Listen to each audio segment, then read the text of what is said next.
Let us gather up Chapter 4. The compiler's unit of work is the translation unit, a .c file plus everything it includes, compiled in complete isolation from every other one. A declaration says a name exists, a definition creates it, so declare in headers, define in .c files, and define exactly once, or the linker will tell you off. Then the 3 independent questions about any name. Scope is where it is visible. Linkage is whether other files share it. Storage duration is how long it lives. Keep those words apart and a great deal of C stops being confusing. Static wears 2 hats. At file scope it means private to this file, and on a local it means keep the value between calls.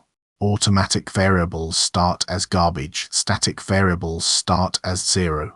And memory divides into text, data, BSS, stack, and heap, with your locals on the stack, dying the moment the function returns.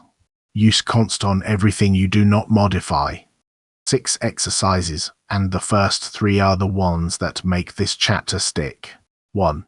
Write 2.c files. In the first, define int shared equals 5, and a static int hidden equals 7. In the second, try to use both of them with extern, and build the pair. One will work and one will not. Predict which before you compile, then read the exact message the linker gives you because you will meet it again. 2.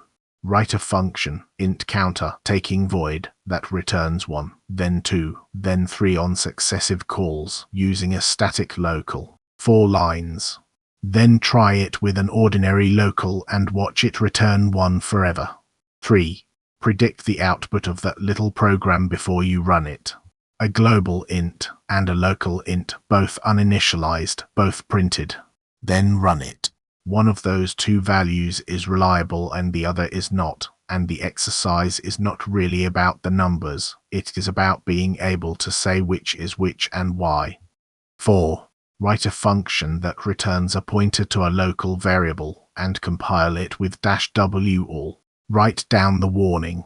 Then use the return pointer and see what you get, probably the right answer, which is exactly the point we made in that lesson. 5. Explain the difference between const char star p and char star const p in your own words, out loud, reading right to left. Then write 2 small programs, one that fails to compile because it violated the first, and one that fails because it violated the second. 6.